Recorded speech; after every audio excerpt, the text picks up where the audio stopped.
दवाई से क्या परेशानी होती है। तो डॉक्टर साहब क्या मैं इतनी वीक हूँ कि मेंटली कि मुझे ये दवा खाने की ज़रूरत पड़ रही है। तो उन्होंने कहा एक तो एडिक्शन होगा, ऊपर से आपकी दवाई जो है वो दिमाग की है, तो टाइम के साथ दिमाग में भी कुछ ना कुछ तो फ़र्क पड़ेगा ही। दिमाग वैसे तो काम नहीं करेगा जैसे पहले करता था। तो एक्चुअली हम इलाज नहीं करते, मैं खुद कह रहा हूँ कि हम क्योर नहीं करते, हम जड़ से ख़त्म नहीं करते, हम उस टाइम पीरियड को कवर करते हैं। उस चीज़ के लिए परेशान रहना, उस चीज़ से दुखी रहना जिसका इलाज संभव है, सिर्फ इस डाउट की वजह से मेरे को ये प्रॉब्लम्स आ जाएंगी जिनका कोई बेस नहीं है। नमस्कार। कल मेरे क्लिनिक में एक पेशेंट आई जो 1.5 महीना पहले भी मुझे दिखाने आई थी। बहुत ही रो रही थी, बहुत ही परेशान, बहुत ही ज़्यादा घबराहट, और अपने हस्बैंड के साथ आई थी और अपने बेटे को लेके बहुत ही ज़्यादा चिंतित थी। कोरोना की टेंशन उनके मन में बहुत ही ज़्यादा हो रही थी और अब तो बेटे का दोबारा अपनी जॉब पे जाने का टाइम आ गया था, क्योंकि पहले तो वर्क टू होम ही चल रहा था, अब उसकी कंपनी ने उसे वापस बुला लिया था। तो बहुत ज़्यादा परेशान थी कि बच्चा घर से जा ही नहीं पा रहा था। जब उन्होंने दवा ली तो 2 हफ्ते में उन्हें कुछ फ़र्क आया, और उसके बाद जब वो महीने के बाद आई तो पूरी तरह ठीक थी और अकेली आई।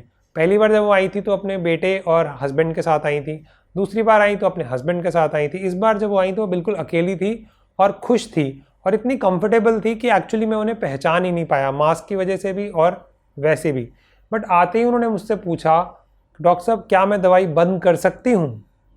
तो मुझे लगा ये तो वही सवाल है जो कमेंट्स में बहुत सारे लोग पूछते हैं, और मैंने उनसे पूछा कि आपको क्या लगता है कि दवाई से क्या परेशानी होती है। डॉक्टर साहब क्या मैं इतनी वीक हूँ कि मेंटली कि मुझे ये दवा खाने की ज़रूरत पड़ रही है? सारी दुनिया तो दवा नहीं खाती है, और वैसे भी 1.5 महीने के इलाज में जब मैं ठीक हो चुकी हूँ तो आप मुझे ऐसा क्यों कह रहे हैं कि ये दवा साल भर आपको खानी पड़ेगी? मैंने कहा हाँ ये बात तो ठीक है, लेकिन मैं जानना चाहता हूँ कि आपके मन में और क्या क्या विचार आते हैं। तो उन्होंने कहा कि डॉक्टर साहब मैं ये दवा खा रही हूँ ना तो मुझे बहुत अच्छी नींद आ रही है, तो मैं चाहती हूँ कि मुझे नेचुरल नींद आए।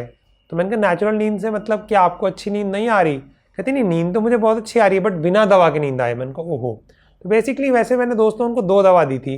एक दवा दी थी कि ताकि उनकी परेशानी और उदासी ठीक हो जाए जिसमें नशा था ही नहीं, और एक नींद और घबराहट के लिए दवाई दी थी जो हमने पहले 2 हफ्ते में ही बंद कर दी थी। तो उनको बीमारी ठीक होने की वजह से अच्छी नींद आ रही थी और उनको ऐसा एहसास हो रहा था कि दवा लेने की वजह से मुझे नींद आ रही है। तो एक्चुअली उनको वही नेचुरल नींद आ रही थी जो उनको पहले आया करती थी, बट उनको लग ये रहा था कि दवा की वजह से मुझे नींद आ रही है। तो मैंने कहा अच्छा और क्या पॉइंट है आपके मन में आते हैं? तो बोल रहे हैं आप इतना क्यों पूछ रहे हैं? मैंने कहा मैं जानना चाहता हूँ, जो भी आपके मन में आता है आप बता दीजिए, ताकि मुझे एक यूट्यूब वीडियो बनाना है। इस पर वो हंस पड़ी कि डॉक्टर साहब अच्छा अब आप मेरे पे भी वीडियो बनाएंगे? मैंने कहा आप भी तो वीडियो देख के आई थी, तो आप पे वीडियो बनाने में क्या दिक्कत है? आप जितने डाउट्स हैं वो बता दीजिए, आपका नाम थोड़ी लूँगा मैं। जो परेशानियाँ होंगी हो सकता है बाकी लोगों के मन की दुविधा भी खत्म हो जाए। तो मैंने कहा जो आपने बोलना है बेखौफ बोलिए। तो उन्होंने कहा एक तो एडिक्शन होगा, ऊपर से आपकी दवाई जो है वो दिमाग की है, तो टाइम के साथ दिमाग में भी कुछ ना कुछ तो फ़र्क पड़ेगा ही। दिमाग वैसे तो काम नहीं करेगा जैसे पहले करता था। मैंने कहा ओहो। उसके अलावा साइड इफ़ेक्ट्स होंगे, साइड इफ़ेक्ट्स में कहीं मेरी किडनी ख़राब तो नहीं हो जाएगी? मैंने कहा अच्छा जी ये बात भी सही है, आपकी किडनी ख़राब हो जाएगी। मैंने कहा और क्या साइड इफ़ेक्ट्स हो सकते हैं आपके हिसाब से? तो उसके बाद उन्होंने कहा कि एक तो सबसे बड़ी समस्या क्या है कि साइकेट्री की दवाइयाँ बहुत ही लंबी चलती हैं। आपने कहा है साल बाद चलेंगी, फिर आप बोलते हैं कि अगर साल के बाद दवा से आपको असर हुआ और मैंने बंद की और आपको दिक्कत आई तो शायद 2 से 5 साल भी चल सकती हैं, और उसके बाद भी अगर दिक्कत आई तो ज़िंदगी भर भी चल सकती हैं। तो ये तो बात सही नहीं लगी मुझे आपकी। मेरे दिमाग थोड़ा और क्यूरियस हो गया। मैंने कहा आप बताइए आपके मन में और भी कोई क्यूरियोसिटी है क्या? कहती नहीं डॉक्टर साहब पहले आप इनका सॉल्यूशन तो दीजिए। तो मैंने उनको सबसे पहले तो ये समझाया कि जो आपने दवा ली है उसमें नींद की दवा मैंने ज़रूर दी थी, और वो नींद की दवा हमने 2 ही हफ्ते में बंद कर दी थी। अब जो है वो आपको नेचुरल नींद आ रही है। तो उनका अगला सवाल था कि मैं दवाई बंद क्यों ना कर दूँ, क्या मैं मेंटली वीक हूँ? तो मैंने उनको कहा कि देखिए अगर किसी को डायबिटीज़ है, किसी को ब्लड प्रेशर है, कोई चश्मा लगाता है, ठीक है, अगर किसी को डायबिटीज़ है तो क्या हम उसको बोलते हैं कि तो अपनी दवा बंद कर दे? और क्या किसी को ब्लड प्रेशर है तो हम उसको बोलते हैं कि दवा बंद कर दे? जब किसी को मिर्गी के दौरे पड़ते हैं तो वो 3 साल तक दवा खाता है, हमारी दवा तो फिर भी कई बार 1 साल तक खानी पड़ती है, क्या हम उसे बोलते हैं कि वो दवा बंद कर दे? अब इसका कारण क्या है? अगर किसी को उदासी या घबराहट होती है तो वो 6 महीने से 13 महीने तक रह सकती है। जब वो 6 से 13 महीने तक रहेगी तो एक्चुअली हम इलाज नहीं करते, मैं खुद कह रहा हूँ कि हम क्योर नहीं करते, हम जड़ से ख़त्म नहीं करते, हम उस टाइम पीरियड को कवर करते हैं। अगर वो दवा नहीं भी लेंगी तो भी 6 से 13 महीने में वो खुद ही ठीक हो जाएंगी। लेकिन जो क्वालिटी ऑफ लाइफ उनकी 6 महीने से 13 महीने में ख़राब होगी वो वापस नहीं आ पाएगी। और हाँ, दूसरा सवाल उनका ये था कि दवा बंद कर देंगे तो क्या दोबारा दिक्कत आएगी। अब इसकी गारंटी तो मैं सच में दोस्तों नहीं दे सकता। कुछ मरीज़ ऐसे होते हैं कि जब वो दवा लेते हैं और छोड़ते हैं और धीरे धीरे कम करते हैं साल के बाद, तो उनको कई सालों तक दवा लेने की ज़रूरत नहीं पड़ती। कोई भी साइकेट्रिस्ट इस चीज़ की गारंटी तो बिल्कुल भी नहीं दे सकता कि किसी को दोबारा डिप्रेशन या एंग्जाइटी होगा, और होगा तो कब होगा। और ऐसा भी होता है कई बार कि सालों साल ना हो, और ऐसा भी होता है कि दवा बंद करते ही दिक्कत आ जाए।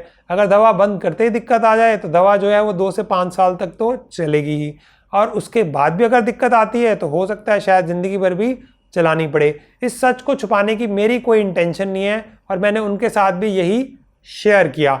और मैंने उनको ये भी बताया क्योंकि टाइम पीरियड 6 से 13 महीने का है, तो 90% चांसेस हैं कि आप दवा बंद करेंगी तो आपको दिक्कत आएगी, क्योंकि समस्या जो है वो जड़ से तो ख़त्म नहीं हुई है।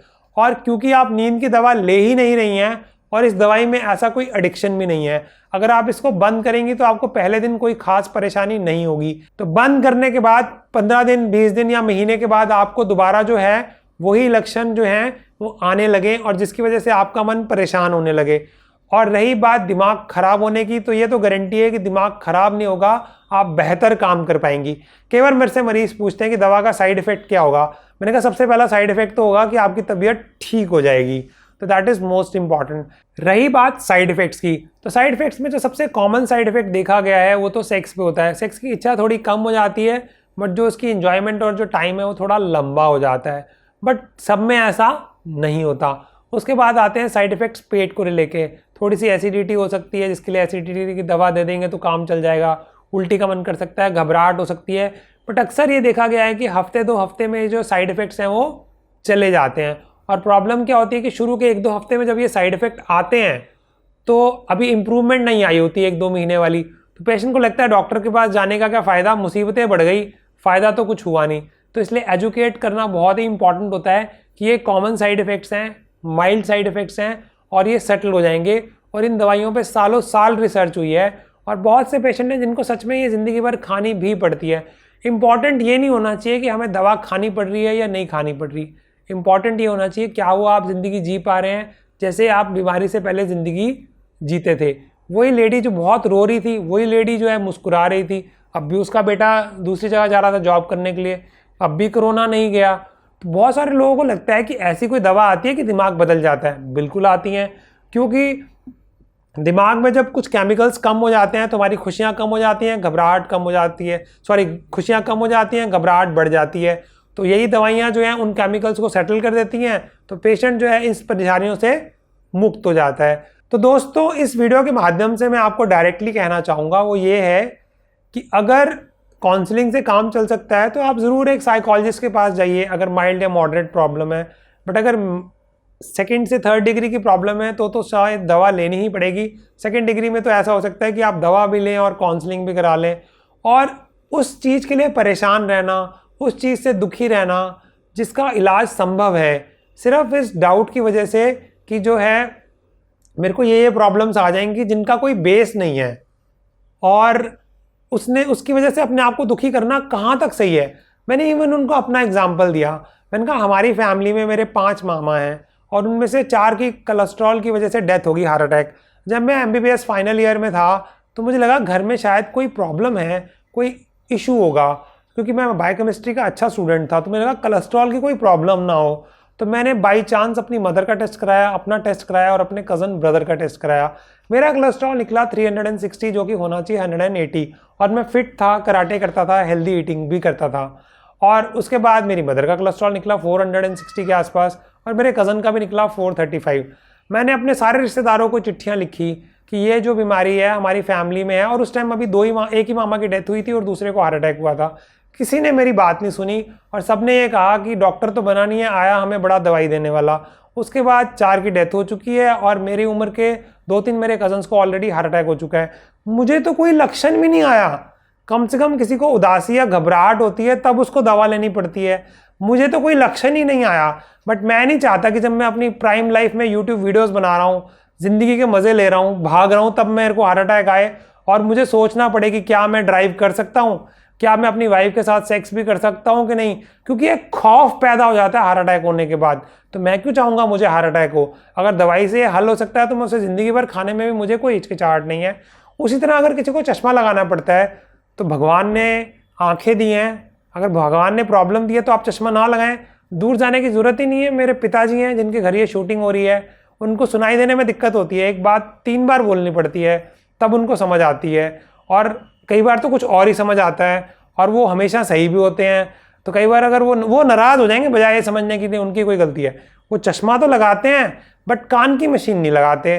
अब हमें डर लगता है कभी ऐसा ना हो सड़क क्रॉस करते हुए कोई हॉर्न बजाए और पापा को सुनाई ना दे तो कहीं लेने के देने पड़ जाएं, बट वो मानते ही नहीं है। अब ठीक है, वो नहीं मानते तो क्या करें? जब उनको बोलो कि चश्मा मत लगाओ तो वो कोई जवाब नहीं देते, बात ही पलट देते हैं। तो दोस्तों ये तो घर घर की कहानी है। बेसिकली क्या है कि इंफॉर्मेशन की कमी है। हर चीज़ की अपनी एक जगह है, काउंसलिंग की अपनी एक जगह है, रिलीजन की अपनी एक जगह है, भगवान की अपनी एक जगह है, योगा की अपनी एक जगह है। कई जगह ये चीज़ें बहुत अच्छी काम भी करती हैं और बिना दवाई के भी इंसानों का बहुत ही बढ़िया अपने आप से ही सेटल हो जाती हैं। अक्सर होता है क्या है, हल्की फुल्की उदासी या एंग्जाइटी, दोस्तों से बात की और वो सेटल हो गई, तो उसमें ज़रूरत ही नहीं थी दवा की। लेकिन जहाँ दवा की ज़रूरत है वहाँ ना लेना तो पाप है और ख़ुद को परेशान करने वाली बात है। तो अपने नज़दीकी साइकियाट्रिस्ट के पास जाएं, साइकोलॉजिस्ट के पास जाएं, जो प्रोफेशनल राय देता है उसको एटलीस्ट 2-3 महीने फॉलो करके तो देखें। मैं तो ये भी नहीं कहता कि आप साल भर खाएं, आप कम से कम 2 या 3 महीने खाएं, जब आपको इफेक्ट पता लग जाए फिर उसके बाद छोड़ दें। आपको पता लग गया कि दवा लेने से इतना फ़ायदा होता है और दवा न लेने से ये होता है, आप सेटिस्फाइड है, नहीं खाना चाहते नहीं खाइए। और आपको लगता है कि मुझे फ़ायदा होता है और मैं इसको मेंटेन करना चाहता हूँ या चाहती हूँ, तो आपको खानी ही चाहिए।